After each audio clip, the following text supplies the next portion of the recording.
আজ 20 ফেব্রুয়ারি, বৃহস্পতিবার।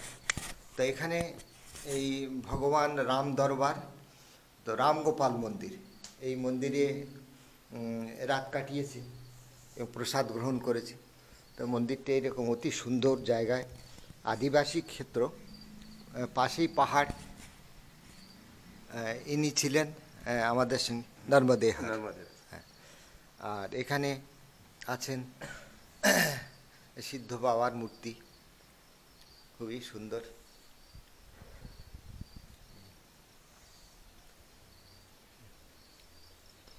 ছোট্ট আশ্রম, 3-4 জন আছেন। আর এখানে আছেন ভগবান শিব শঙ্কর। ওং নমঃ শিবায়। আর যথারীতি সামনে কুর্ম অবতার এবং ছোট্ট নন্দী মহারাজ।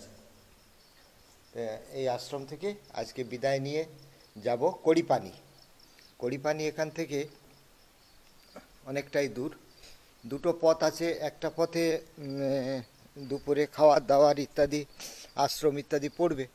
আর আমি যে পথটায় যাব সে পথটা একটু সংক্ষিপ্ত পথ, কিন্তু রাস্তায় কোনো খাওয়ার দাওয়ার ইত্যাদি পাওয়া যাবে না। তা আশ্রমটি রাতের অন্ধকারে ভালোভাবে হয়তো দেখানো গেল না, কিন্তু দেখুন কি সুন্দর সব গোলাপ ফুল, সাদা রঙের আর অদ্ভুত একটা কমলা রঙের সুন্দর আশ্রমটি।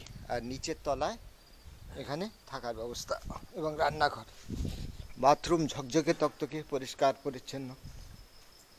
এইটি হলো থাকার জায়গা আমাদের नर्मदेहर। तो बाबा रवाना हो जाते। ठीक ठीक ठीक है। हाँ हाँ, बहुत आनंद से। नर्मदेहर आज 20 ফেব্রুয়ারি। তো অপূর্ব এক সকালে, অনেক দিন পর সুন্দরভাবে ভোরে বেরোতে পারলাম। মোটামুটি 6:30 নাগাদ বেরিয়েছি। এখনও চারিদিকে আবছা অন্ধকার। তো পূর্ব দিকেই চলেছি। পূর্ব আকাশে রঙের ছোঁয়া লেগেছে এখন 6:40 নাগাদ।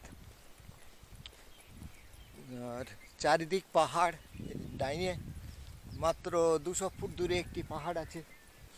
আর চারিদিকেই পাহাড় দেখতে পাচ্ছি। তো একটা বাটির ভিতরটা যেমন, এই রাস্তাটা সেরকম একটা জায়গা দিয়ে যাচ্ছে।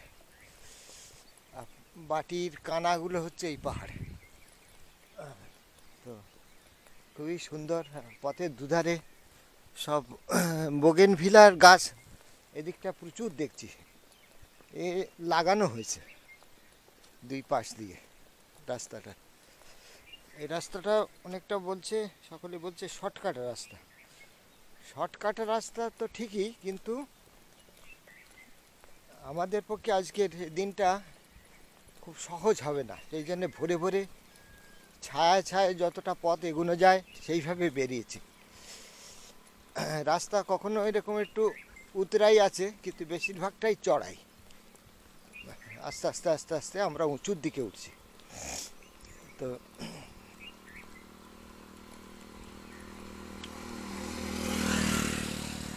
আজকে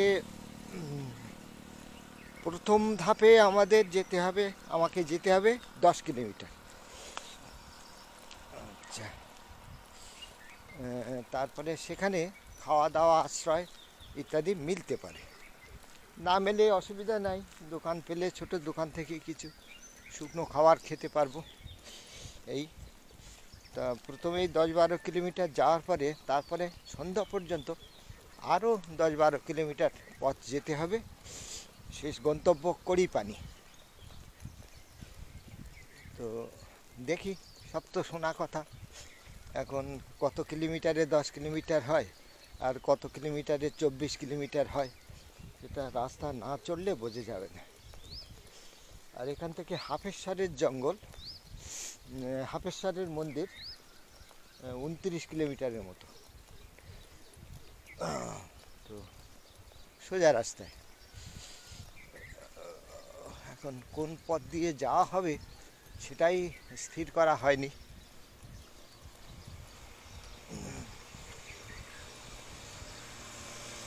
তো এগিয়ে চলি আর কি। ছোট ছোট পাহাড়ি কুঁড়ে ঘর দেখা যাচ্ছে, দুই দিকে অন্ধকারে আলো জ্বলছে টিম টিম করে। আর টুকরো টুকরো ফসলের ক্ষেত, এখানে টানা জমি নেই, টুকরো টুকরো ফসলের ক্ষেত আছে দুই দিকে। পাখালিরা সব অনেক আগে থেকেই জেগে উঠেছে।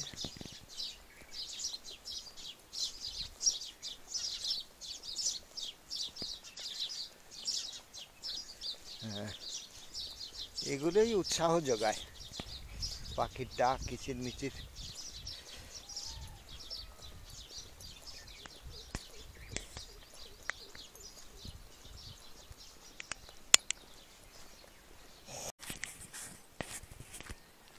নর্মদে হার এখন এক পাহাড়ের উপর থেকে নিচের দিকে নামছি, ঢালের দিকে।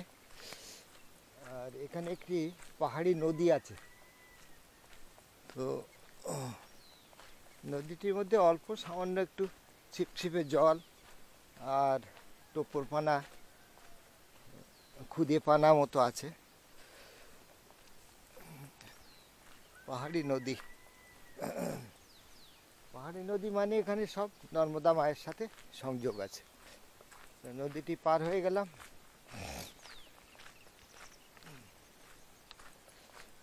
এখানকার পথঘাট সম্পূর্ণ অন্যরকম, দক্ষিণ তীরের মতো নয় তবুও। আর এ পথে অন্য কোনো সহযাত্রীর দেখা পাওয়া মুশকিল, কারণ এই তীরে কড়িপানি পর্যন্ত যে পথ আছে সে পথটি অনেকগুলো, 3-4 রকমভাবে যাওয়া যায়। তো কারোর পক্ষে জানা সম্ভব না কোন রাস্তাটা কীরকম। সুতরাং সবাইকে নিজের মতো করে একটা অনুমানের ভিত্তিতে সে কীরকম চাচ্ছে, রাস্তায় বেশি আশ্রম চাচ্ছে না অল্প দূরত্ব চাচ্ছে না একদম সোজা শর্টকাট পথ চাচ্ছে, তার উপরে নির্ভর করে। তবে কোনো পাকদণ্ডই নেই, সবই পাকা সড়ক পথ।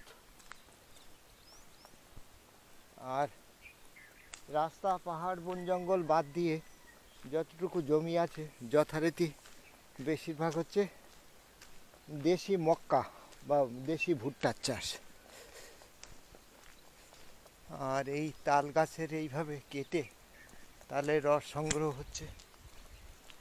আর সব নানা রকম দৃশ্যাবলী দেখতে দেখতে চাচ্ছি। মোরগগুলো মাঝে মধ্যে নর্মদে হর নর্মদে হর বলে চিৎকার করছে। হ্যাঁ, তো এই তো আমিও নর্মদে হর বলে এগিয়ে যাই সামনে। কম ছিল, সেখান থেকে পড়াশুনো করে ওরা বেরিয়ে যাচ্ছে এখন।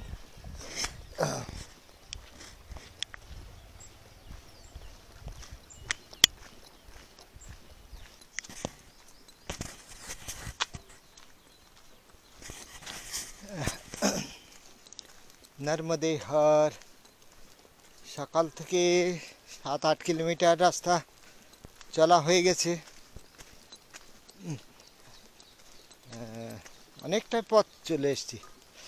তো এখন এই পাহাড়ি পথে প্রচণ্ড উতরাই ভেঙে যেতে হচ্ছে, দীর্ঘ পথ। তো এ চড়াই বেশ কঠিন। দেখুন কিভাবে রাস্তা ধাপে ধাপে ধাপে উঠছে আর উঠছে। তো সেই উঁচু উঁচু পাহাড়ের চূড়া যেগুলো দূর থেকে দেখছিলাম, তো সেই সব চূড়ার প্রায় কাছাকাছি উচ্চতায় পৌঁছে গেছে। সেখান দিয়ে হাঁটছি এবং ক্রমশ উচ্চতায় উঠছি। তো একটানা পাহাড় চড়াইয়ের ভয়ানক ক্লান্তি চেপে ধরছে। আর এর রাস্তায় খাবার দাবার, জল খুব বিশেষ একটা নেই। তো পাহাড় ঘেরা আর সূর্যের তাপ বেশ, এখানটা কোনো হাওয়া চলাচল বিশেষ নেই। তো এগিয়ে চলি মায়ের পথে। এই আমার হাল বেশ খারাপ, টানা পথ চলা আর অতি সামান্য খাওয়া দাওয়া, পরিমাণে বেশি হয় কিন্তু খাওয়া দাওয়ার মধ্যে কার্বোহাইড্রেট, প্রোটিন, তারপরে অনুখাদ্য, বিভিন্ন রকম মিনারেলস, সেসবগুলোর কোনো সাম্যতা থাকে না। যেমন কালকের সারাদিনই প্রোটিন জাতীয় খাবার খুবই কম খেয়েছে, সবই প্রায় কার্বোহাইড্রেট। তো মাংসপেশির যে ক্ষমতা, সেটার জন্য তো প্রোটিন খাওয়ারও দরকার রয়েছে। তো সেটা এ রাস্তায় হয় না, মানে সাম্যতা থাকে না, সবই আছে কিন্তু অসম, সুষম নয়। তো এখানটা আপাতত একটু দাঁড়িয়ে বিশ্রাম নিই, তা অনেকখানি উঁচুতে।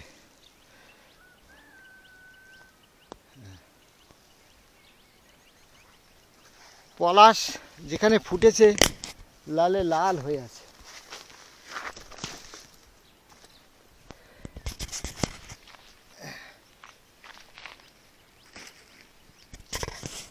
এখনো অনেকখানি চড়াই চড়তে হবে, চললে এই পাহাড়টার শীর্ষদেশে পৌঁছে যাব। আর এইটাই এলাকার সব থেকে উঁচু বলে মনে হচ্ছে। দূরে পাহাড়টা উঁচু, কিন্তু ওখানটা তো যাওয়ার কোনো প্রয়োজন নেই। আপাতত যাব কড়িপানি, ওখানে বিশ্রাম দুপুরের। তো কড়িপানি আর খুব বেশি দূরে নয়, অনেকটাই এগিয়ে এসেছি, আর 3 কিলোমিটারের মতো হবে।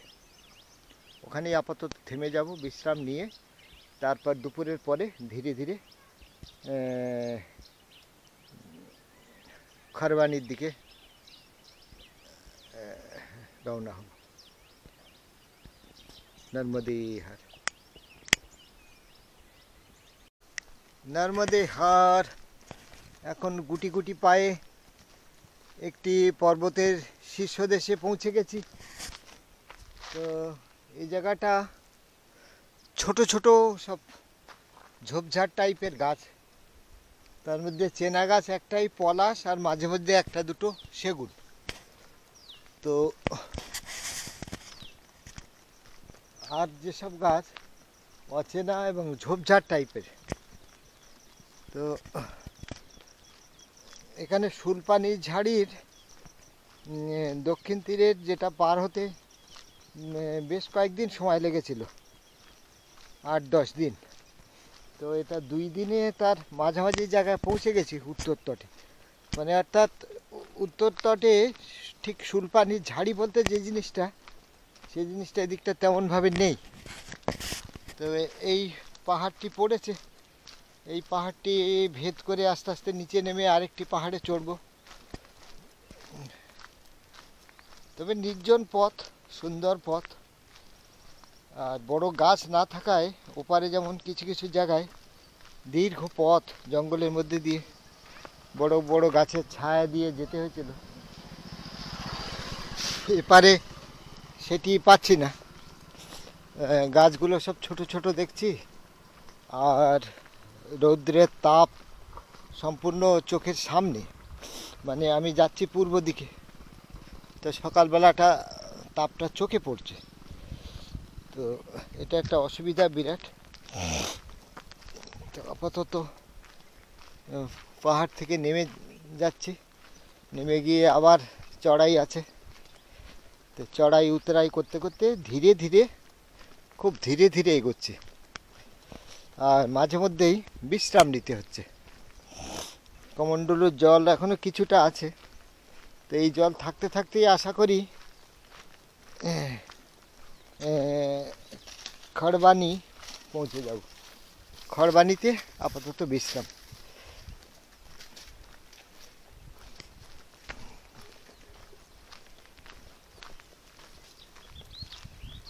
মাঝে মধ্যে বর্ষাকালে জল পার হওয়ার জন্য এরকম নালা করা আছে, তলা দিয়ে নালা, উপরে রাস্তা। তবে খুব বিচ্ছিরিভাবে তৈরি, একদম পাথরগুলো দাঁত মুখ খিচিয়ে আছে, ভয়ানকভাবে তৈরি।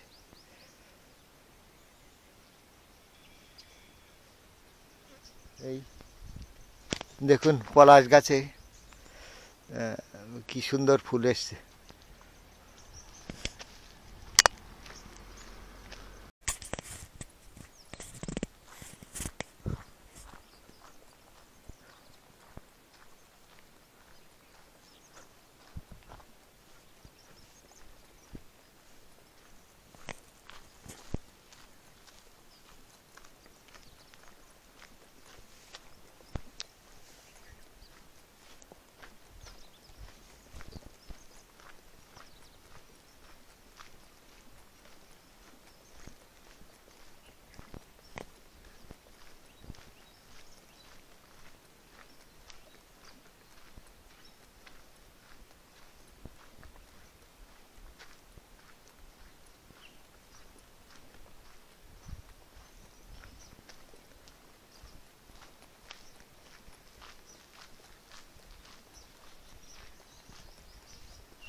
অনন্ত নৈশব্দের মাঝখানে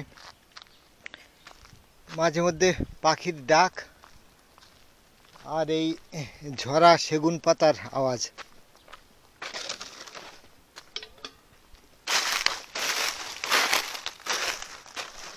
তা সেগুন জঙ্গল আর সেগুন পাতা এমনই যে এর মধ্যে দিয়ে কোনো প্রাণী, কোনো বন্যজন্তু নিঃশব্দে চলতে পারবে না, একটু আওয়াজ পাওয়া যাবেই। আর বন্যজন্তু তো এখন শেষ, কিছু নেই। তো এপারেও প্রচুর আম গাছ দেখছি। ওপারে মহারাষ্ট্রের মধ্যে দিয়ে যখন গিয়েছিলাম তখনও প্রচুর আম গাছ ছিল। তো অদ্ভুত পাহাড়ি প্রকৃতি এখানে দেখুন, উঁচু নিচু টিলা, কোনো জনবসতির চিহ্ন নেই, একদম পাহাড়ি এলাকা। জলও নেই, জনবসতিও নেই। দুটো একটা চালা ঘর দেখছি, হয়তো কেউ কখনো বাসা বেঁধেছিল, এখন আর থাকে না, পরিত্যক্ত।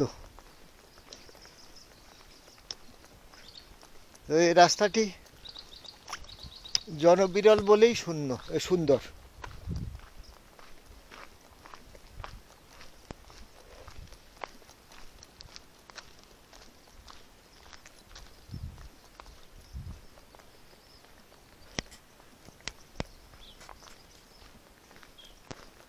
ভারী সুন্দর জঙ্গল।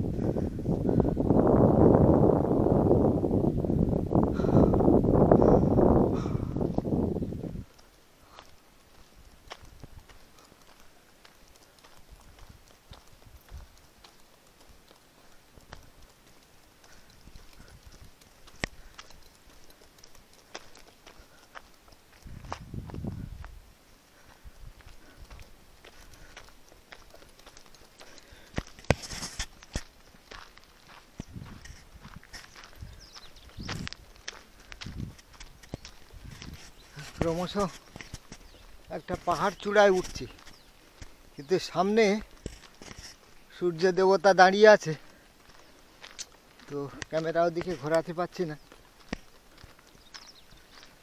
খাড়া চড়াই অনেকটা দেখাই, অনেকটা উঁচুতে। এই যেমন ঢাল বেয়ে উঠে এসছে, অনেক উঁচুতে উঠে এসছে। এই পাহাড়ের চূড়া অবধি যাবে এই রাস্তাটা। এই পাহাড়টা পেরুলেই আজকের দুপুরের আশ্রয় এবং ভোজন প্রসাদী পাওয়া যাবে। এই পথটা সব থেকে দুর্গম, সংক্ষিপ্ত কিন্তু কঠিন, কারণ পাহাড় চড়াই আছে অনেকখানি, তবে অনেকটাই সংক্ষিপ্ত। আমরা নানিয়াম্বা থেকে যারা রওনা হয়েছিলাম তাদের থেকে আমি এই পথ ধরে প্রায় 1.5 দিন এগিয়ে গেছি। প্রচণ্ড খাড়া। আপাতত ক্যামেরা বন্ধ করি, ভিডিও করা যাচ্ছে না এখন আর। বাপরে বাপ, নর্মদে হার। ঠান্ডা হাওয়া আছে, একটু দাঁড়ালে প্রাণ জুড়িয়ে যাচ্ছে।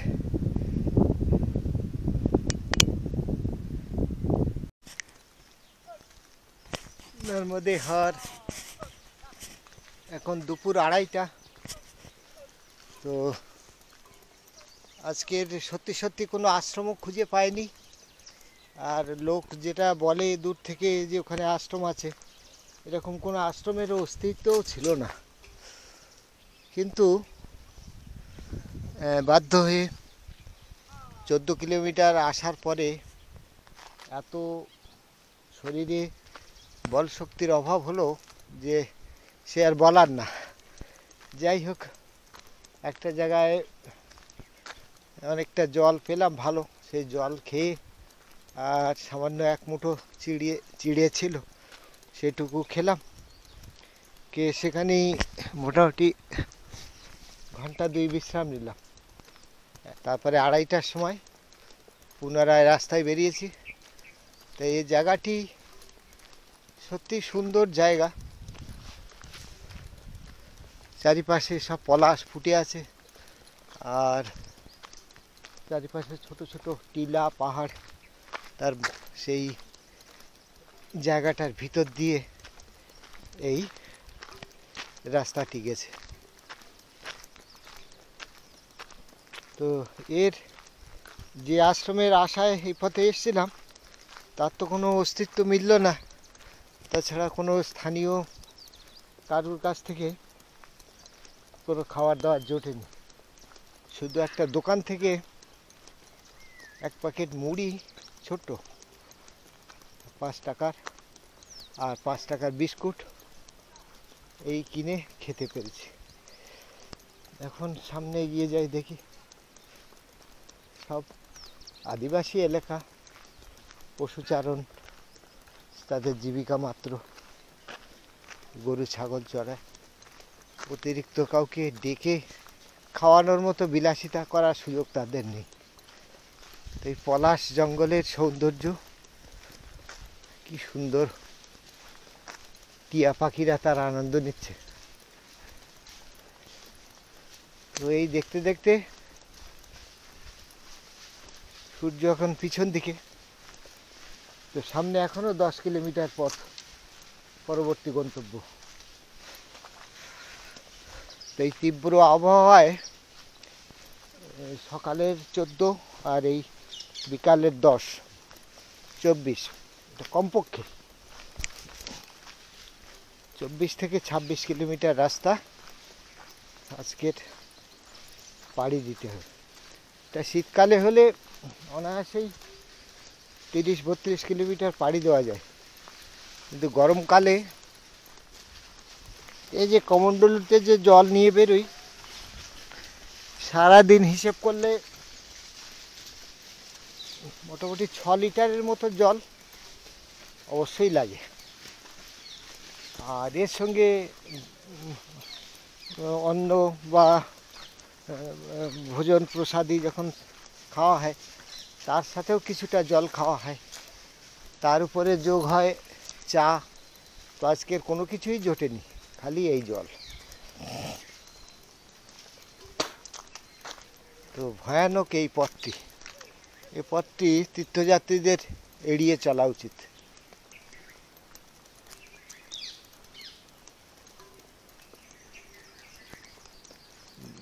রাস্তাটি হয়তো ছোট, বাইপাস রাস্তার মতো শর্টকাট, কিন্তু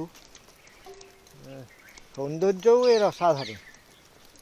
কিন্তু বয়সে যারা আমার মতো ভারী হয়ে গেছে, বয়সের ভারে যাদের পায়ের শক্তি কমে গেছে, তাদের পক্ষে এই রাস্তাটি বর্জনীয়। সেখানে সৌন্দর্যের থেকে প্রাণ বাঁচানোই বড় কথা। আর এখানে নর্মদা মায়ের জলের স্পর্শ স্থানীয় এরা খুব একটা পায় না। সর্দার সরোবর বাঁধ হওয়ার ফলে যে উন্নতি হওয়ার কথা, যে জল বিদ্যুৎ এগুলো পৌঁছানোর কথা, তার ভাগও এরা পায় না। সুতরাং এই মানুষদের মধ্যে কিন্তু নর্মদা মায়ের প্রতি যে চারিদিকে যে উন্মাদনা, সেই জিনিসটা এখানে নেই। খুব কম হিন্দু ঘর পাবেন যারা স্বতঃস্ফূর্তভাবে সন্ন্যাসী দেখলে নর্মদে হর বলবে। তবে আপনি যদি কাউকে নর্মদে হর বলেন, সে তার পাল্টা জবাব দেয়, কিন্তু নিজে থেকে বলার মতো মানুষ এই অঞ্চলটাতে কিন্তু নেই একদম। বিশেষ করে গুজরাটের, গোটা গুজরাটটাই এরকম দেখছি। কিছু জায়গায় খুব বিত্তশালী, তারাও সব খুব দেবদেবতা বা সাধু সন্ন্যাসী, তাদের দিকে অত তাদের চিন্তা ভাবনা নেই। আর কিছু এলাকা এমন, তারা সেরকমভাবে মায়ের ভক্তদের ডেকে এনে খাওয়ানো বা তাদের আপ্যায়ন করা, নর্মদে হর বলে উৎসাহ যোগানো, এই অংশটা গুজরাটের মধ্যে খুব একটা দেখলাম না। মহারাষ্ট্রের মধ্যেও যতটুকুনি ছিল সেখানেও খুব একটা ছিল না। এটা সব থেকে বেশি আছে মধ্যপ্রদেশের মধ্যে। এটা আমার প্রত্যক্ষ যেটা নিজে চোখে দেখলাম সেটাই বললাম। তবে সব জায়গাতেই বিভিন্ন ধরনের মানুষ থাকে। এই গুজরাটের যেমন ভারুচ শহরের মধ্যে এমন কিছু মানুষ দেখলাম যারা একদম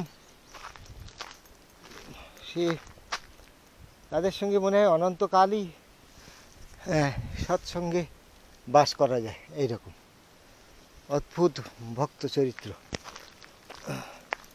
একটি মানুষের কথা আজ এখনই মনে পড়ছে, যিনি আমাদের এই ভারুচের গোলকধাঁধায় অনেকগুলি খুব সুন্দর সুন্দর মন্দির অনেক সময় ব্যয় করে আমাদের দর্শন করিয়েছিলেন।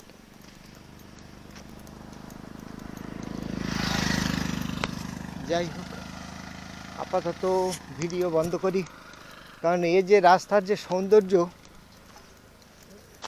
এ যতটুকুনি দেখালাম ততটুকুনি মনে হয় অনেক। একদম সেই সৌন্দর্যটা খালি পেটে হলেও সেইটা আমি নিজে দেখতে দেখতে যাই। ভিডিও করতে গেলে নিজের উপভোগটা একটু কমই হয়। দেখুন কি সুন্দর পলাশের রং।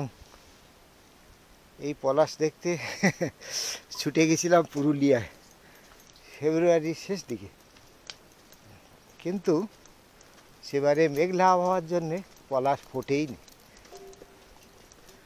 তো মনে ক্ষেত ছিল পলাশ দেখা, এই আগুন রং দেখে সে ক্ষেত ভুলে গেছে। অসাধারণ সৌন্দর্য, যেদিকে তাকাই লালে লাল।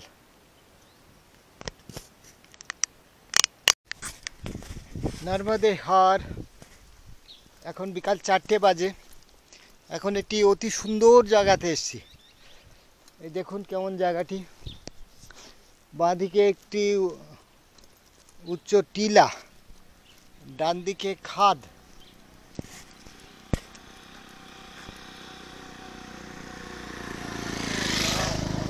তো ডান দিকে খাদ বেশ অনেকটা নিচে, আর ওই দেখা যাচ্ছে একটি অতি উচ্চ পাহাড়। তো এই পাহাড়টা পেরোলেই কিন্তু মা নর্মদা। তো বলতে গেলে মা নর্মদার একদম কাজ দিয়ে যাচ্ছে। না বাবা, খাবার দাবার কিছু নেই, তুমি যাও। এই রাস্তাটি ভারী সুন্দর, একদম পাহাড়ের মধ্যে দিয়ে, পাহাড় জঙ্গল। ওই পাহাড়ের কিছু কিছু অংশে ওই কুঁড়ে ঘর আছে, সব আদিবাসীদের গ্রাম আছে, তারা এদিকটা কম আসে। আর কিছু কিছু পাহাড় একদম জনশূন্য। তবে যেসব পাহাড় অত্যন্ত ঘন দেখাচ্ছে, ও পাহাড়গুলো আসলে কাঁটা ঝোপে ভর্তি। সবুজ রঙের যেখানটা, সেগুলো বেশিরভাগ হচ্ছে বাবলা কাঁটার ঝাড়ি। আর যেগুলো রুক্ষ সূক্ষ্ম দেখাচ্ছে, সেগুলো এরকম এই সেগুন বন।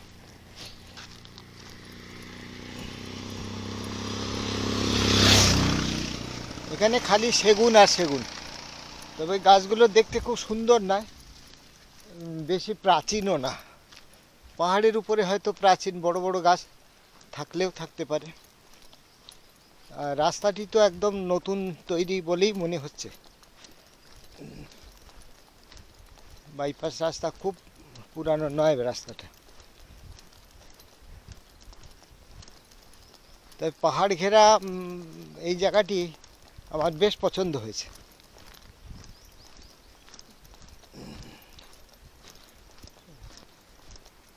ভোজন প্রসাদই দুপুরে আজকের হয়নি, সেই জন্যে শরীরে একটু দুর্বলতা আছে বটে, কিন্তু ধীরে ধীরে বিশ্রাম নিয়ে নিয়ে চলছি।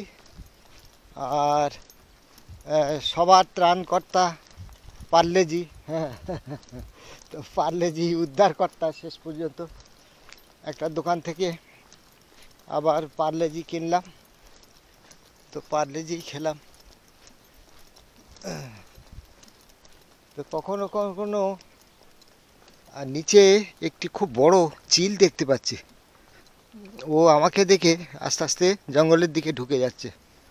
আর ময়ূরও আছে, আহা এই তো ও না, চিল যেটা ভাবছিলাম ওটা আসলে ময়ূরী। এই যে তিনটি না সুন্দর, দেখি কথা বন্ধ করে যাই, তাহলে হয়তো আরো ভালো দেখা যাবে।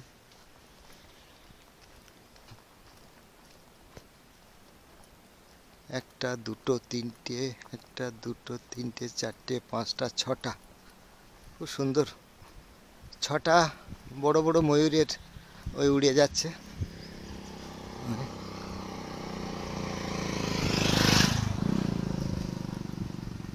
ওদের জীবনটা এরকম দল বেঁধেই ওরা কাটায়, তা জঙ্গলের মধ্যে এরকম প্রচুর আছে।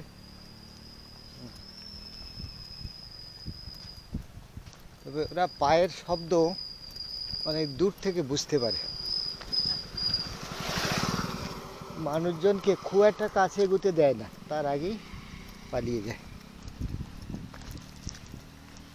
তো ময়ূরের ঝাঁক প্রচুর দেখেছি। আর মাঝে মধ্যে রাত্রিবেলা খোলা জায়গায় যেখানে শুয়েছি, ময়ূরের ডাক, ময়ূরগুলো রাত্রিবেলা অনেক গাছের একদম মগডালে গিয়ে বসে থাকে, বা কোনো বাড়ি পেলে সব থেকে উঁচু বাড়িটার একদম কার্নিশে সব থেকে উঁচু জায়গায় গিয়ে বসে থাকে। ও রাত্রিবেলা এটা ওদের একটা নিরাপত্তা। আর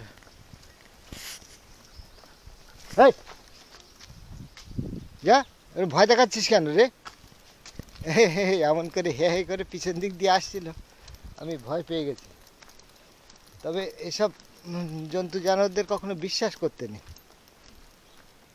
এর আগে ভিডিওতেও দেখেছিলাম যে মালয়েশিয়ার এক মা ওইরকম এই মায়ের নর্মদা মায়ের পরিক্রমাকারে একটি কুকুর, পাগলা কুকুর কামড়ে দিয়েছিল। তো তাকে খুব কষ্ট করে ওই ভ্যাকসিন নিতে হয়েছিল। কোথায় ভ্যাকসিন পাওয়া যাবে, কতদিন বাদে পাওয়া যাবে, এসব হিসেব করে তাকে। তো সে মা খুব সাহসী এবং খুবই এত সুন্দর প্রকৃতির, স্বাভাবিকভাবেই তার সব কিছু সুচারুভাবে হয়ে গেছে। শারীরিক অসুবিধা ভোগ করেছিলেন তিনি, পেটের অসুখে ভুগেছিলেন, কুকুরে কামড়েছিল, তা সত্ত্বেও তিনি একা একা মায়ের পরিক্রমা পায়ে হেঁটে সম্পূর্ণ করতে পেরেছিলেন। তো তিনি তো পুণ্যাত্মা। তবে আমাদের উচিত কোনো বন্যজন্তু হোক, পোষা জন্তু হোক, তাদের থেকে একটা সম্মানজনক দূরত্ব বজায় রাখা। বলা যায় না যে প্রাণীটা চলছে সাথে সাথে সে জলাতঙ্কগ্রস্ত কিনা, সে তো জানা নেই। তাদের মতো থাকতে দেওয়া উচিত।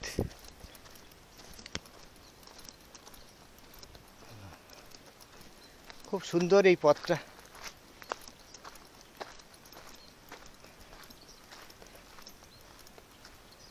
আপাতত বন্ধ করি ভিডিও।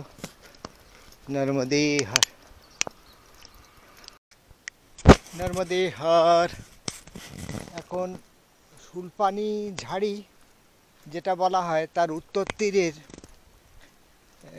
শুলপানি ঝাড়ির প্রায় শেষ অংশে এসে গেছে। তো অতীতকালে এই অংশের সঙ্গে পরবর্তী যে জঙ্গল, হাফেশ্বরের জঙ্গল, সেটা প্রায় একটানা গায়ে গায়েই ছিল, খুব বেশি দূরত্ব ছিল না। তো মুশকিল হতো বুঝতে যে কোনটা কোন জঙ্গল। তো এই শুলপানি ঝাড়ি শেষ হয়ে যাওয়ার পরে, উত্তর তীরের এই অংশটা শেষ হয়ে যাওয়ার পরে যে জঙ্গলটি আসার কথা সেটি হচ্ছে হাফেশ্বরের জঙ্গল। তো সর্দার সরোবর বাঁধের ফলে হাফেশ্বর এর যে মূল শিব ঠাকুরের মন্দিরটি, সেটি কিন্তু জলের মধ্যে ডুবে আছে। সেই মন্দিরের চূড়াটিতে একটি পতাকা আছে। তো যখন জলের স্তর একটু কম থাকে তখন সেই পতাকাটাই দেখা যায়। আর পুরানো মন্দিরের জায়গায় হাফেশ্বরের একটি নতুন মন্দির নদীর উপরে তৈরি হয়েছে। তো অনেক পরিক্রমাকারী করে কি, ওই 40 টাকা নেয় নৌকোয় করে।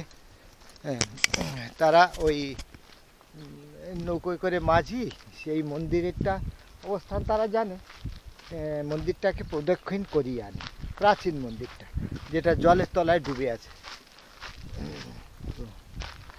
শুনেছি কাহিনী, অতীতকাল বর্তমানকাল তফাৎটা জেনেছি। এখন আজকে তো প্রচণ্ড ক্লান্ত বিধ্বস্ত অবস্থা, সারাদিন খাওয়া না দাওয়া না। তো আজকের করপানিতে থাকতে হবে, অবশ্যই বিশ্রাম নিতে হবে। তারপরে ওখান থেকে 8 কিলোমিটার দূরেই হাফেশ্বরের নতুন মন্দির। তো নর্মদা মায়ের কিনারে ও দর্শন করে আবার ফিরে আসতে হবে। তো 8-16 কিলোমিটার রাস্তা হাঁটা পড়বে একদিনে। তো সে যাই হোক, হাফেশ্বর বাবার সে জায়গাটা তো দর্শন করা উচিত, সেটা মনে মনে ভাবছি। এখন আজ রাত্রিতে গিয়ে সব শুনবো স্থানীয়দের কাছ থেকে, যে কী পরিস্থিতি কী ব্যাপার, সব জেনে টেনে কালকে সিদ্ধান্ত কালকে নেব। আপাতত শুলপানির ঝাড়ির শেষ অংশে পৌঁছে গেছি।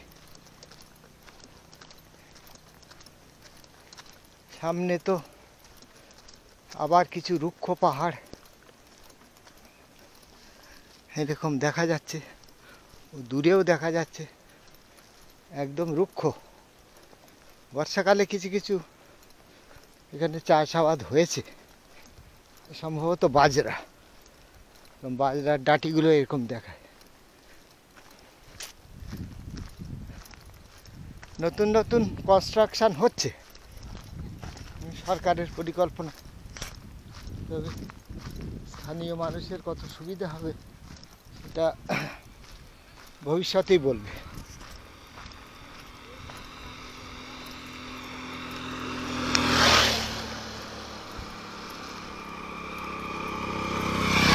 তবে স্থানীয় অনেক গরিব পরিবারে ঘরে তো এখন টিভি, স্যাটেলাইট টিভি, প্লাস ওই মোটর বাইক, ঘরের সঙ্গে লাগোয়া দোকান, তাতে টুকটাক জিনিস, মুদিখানার জিনিস, যাকে বলে কিরানা দোকান, সব হয়েছে। পানীয় জল মোটামুটি সব জায়গাতেই নলকূপ বসিয়েছে।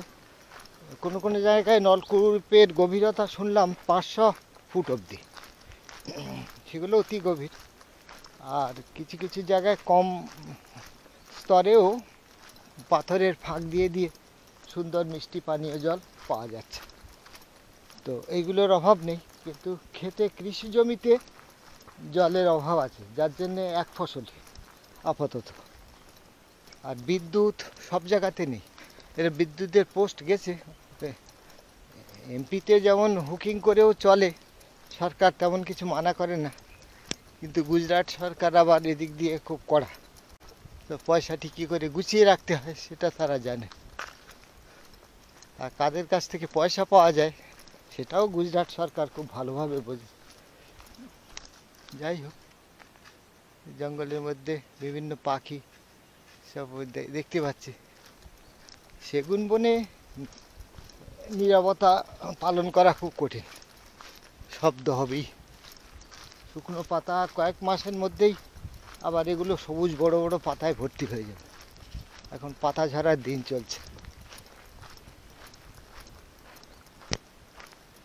তো এগিয়ে যাই ধীরে ধীরে এই সৌন্দর্য উপভোগ করতে করতে। নর্মদে হার। তো কড়িপানি যে জায়গাটিকে মনে করেছিলাম রাতের নিরাপদ আশ্রয়, তো সেটি হলো না, সেটি নিরাশায় পরিবর্তিত হলো। তো ওখানে এক নীলকণ্ঠেশ্বর মহাদেব মন্দির আছে। তো মন্দিরটা তো কোনো রকম চিহ্ন কিছু লেখা নেই। পরিক্রমাবাসীরা সেখানে থাকে, কিভাবে থাকে কোনো ব্যবস্থা কিছু নেই। এক সাধু বাবা আছেন, তাকে জিজ্ঞাসা করলাম, এক তো তিনি উঠলেনও না, নর্মদেহার বললেন না, দ্বিতীয়ত ওনার কথা বলার ভঙ্গিও আমার পছন্দ হয়নি। মনে হলো এখানে রাত কাটালে হয়তো আমার ভালো লাগবে না। তাই ওনাকে জানিয়ে চলে আসলাম, ওখান থেকে উঠে পড়লাম। তো এটি হতখারিতা হলো কি না বুঝতে পারলাম না, কিন্তু ওখানটাতে থাকতে মন সায় দেয়নি। তো এগিয়ে চলেছি হাফেশ্বরের পথে। হাফেশ্বর প্রায় 6 কিলোমিটার রাস্তা ওই নীলকণ্ঠ মহাদেব থেকে। তো ধাপে ধাপে নিচের দিকে নামছি। আবার হাফেশ্বর থেকে আবার এই রাস্তা হয় ফিরে আসতে হবে, না হলে পাহাড় চড়ে দক্ষিণ তীরে যেমন করেছিলাম সেই রকম পাহাড় চলে এগিয়ে যেতে হয় পাহাড়ের পথে। তো সে পথটা কতটা দুর্গম, পরিক্রমাকারীরা যায় কি না সেটাও জানা নেই, তবুও হাফেশ্বরের পথে এগিয়ে চলেছে। তো যেটা হচ্ছে উত্তর তটের যেটা শুলপানি ঝাড়ি সেটা শেষ হয়ে গেছে, এখন যেটা শুরু হবে সেটা হচ্ছে হাফেশ্বরের ঝাড়ি।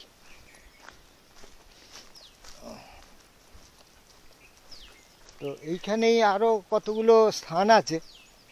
তো শৈলেন্দ্র নারায়ণজির বক্তব্যের মধ্যে ছিল, সেটা হচ্ছে শিব ঠাকুরের যে রুদ্র রূপ, যেমন ধরুন বীরভদ্র, শিব ঠাকুর বীরভদ্রকে সৃষ্টি করেছিলেন দক্ষযজ্ঞ পণ্ড করার জন্য। সেই রকম রুদ্র রূপ তার বেশ কয়েকটি আছে, 11টি রুদ্র রূপ আছে। তা সেই 11টি রুদ্রের প্রতীক স্বরূপ এই হাফেশ্বরের পর থেকে 11টি ডুংরি বা পাহাড় আছে। তা শেষ পাহাড়টির নাম বৃষাকপি। তো সেসব এখন আছে কি না জানি না, চিনতেও পারবো না, সেসব চেনানোর লোকও নেই। তো সেসব পরের কথা, আপাতত এগিয়ে যাই হাফেশ্বর নতুন মন্দিরের উদ্দেশ্যে। আর যদি রাস্তায় কেউ থাকতে দেয় তো তার কাছে থেকে যাব, তবে সে সম্ভাবনা সম্ভবত নেই। গুজরাটের এই অংশে মানে মায়ের প্রতি সেই ভাবনাটাই নেই। দেখে প্রচণ্ড হতাশ লাগছে, নিরাশ্রয় অবস্থা, একে হতাশা তো থাকবেই। কোনো যদি মধ্যপ্রদেশে যেমন অনেক খোলা মন্দির ছিল, থাকা যেত, কিন্তু এখানে তো সেই ধরনেরও কোনো কিছু নেই, আদিবাসী এলাকা। তবে কেউ পথিক বা সাধুকে আশ্রয় দিতে রাজি নয় এখানে, এটা আমি ভালোভাবে বুঝলাম। অনেককে অনুরোধ করলাম, কিন্তু কেউই সাড়া দিল না। যাই, এগিয়ে যাই সামনের পথে, সন্ধ্যা হয়ে আসে। নর্মদে হর।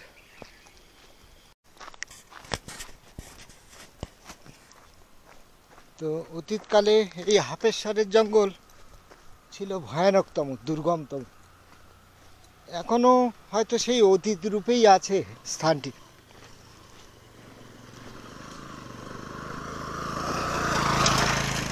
তফাৎ শুধু তৈরি হয়েছে এই রাস্তা, একটা পায়ে চলা বা গাড়ি টুকটাক যাওয়ার পথ। তো এই খোঁড়া কুকুরটি আমাকে পথ দেখিয়ে দেখিয়ে নিয়ে যাচ্ছে, অনেকক্ষণ থেকে পিছু ধরেছে। কেউ সাথী না হলেও কি অন্তত আমার সাথে সাথে চলেছে, এটুকুই সান্ত্বনা।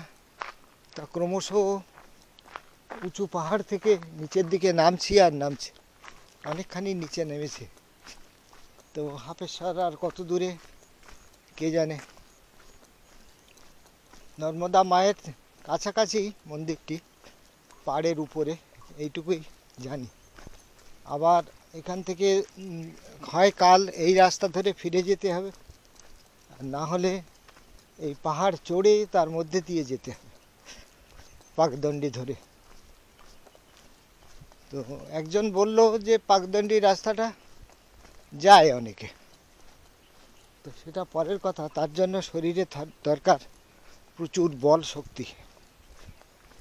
তো এই শিব মন্দিরগুলো বা বড় আশ্রমগুলোর যেসব সাধু সন্তরা থাকে, যারা স্থায়ীভাবে থাকে, তাদের অনেকেরই ব্যবহার এত খারাপ যে কখনো কখনো ধৈর্যের চুটি ঘুটে যায়।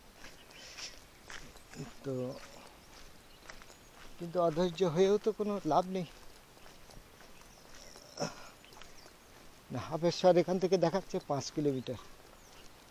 তো পথ নির্দেশটাও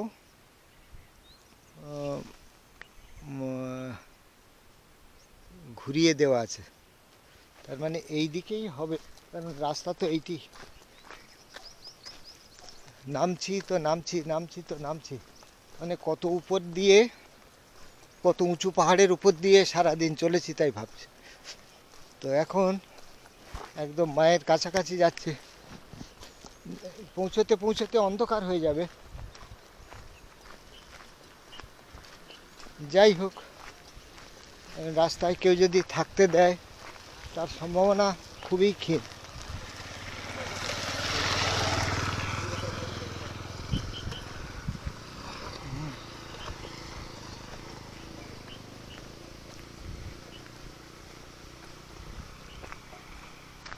চল,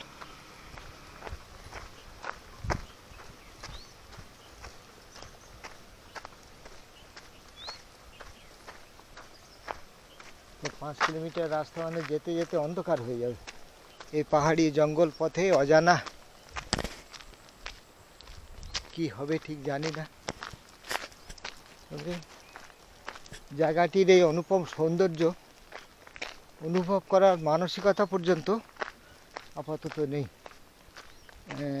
এতদিন পথ চলেছি, 3.5 মাস পেরিয়ে গেছে, এত উদ্বিগ্ন চিত্তে কখনো মায়ের রাস্তায় ঘুরিনি।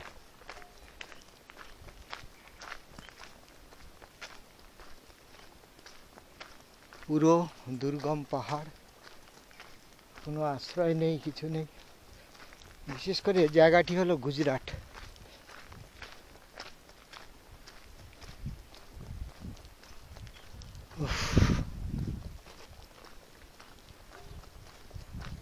5 কিলোমিটার অনেকটাই দূর, অন্ধকার নেমে আসবে।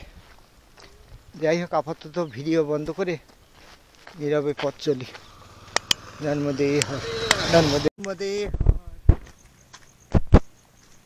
এখন বাজে 7টা।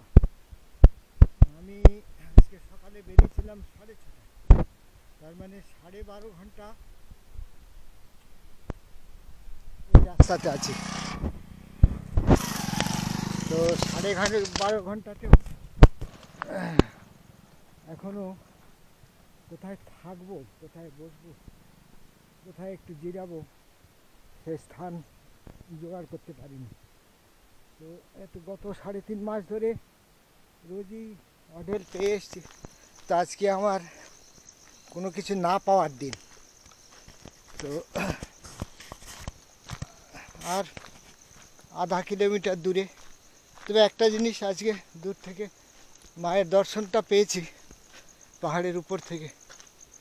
তো সামনে যে আলো ঝিলমিল করছে, ওইটি হাফেশ্বর বাবার নতুন মন্দির। তো অন্তত আশ্রয়স্থলটির দর্শন পেলাম, এসে গেছি কাছেই। তো অন্ধকার হয়ে গেছে, খুব ক্লান্ত। যদি ক্লান্ত না হতাম, দুপুরে যদি কিছু পেটে ভারী কিছু পড়তো, তাহলে এই জায়গাটাই সৌন্দর্য আমি উপভোগ করতে করতে আসতাম, কিন্তু ভাগ্যে নেই, কি করা যাবে। তো তবুও মন্দিরটি দূর থেকে চোখে দেখে একটা আনন্দ অনুভব করছে। মানে এইটি কিনা তাও তো জানি না। তো যাওয়ার পথটি কোথা দিয়ে তাও জানি না, দেখি জিজ্ঞাসা করি।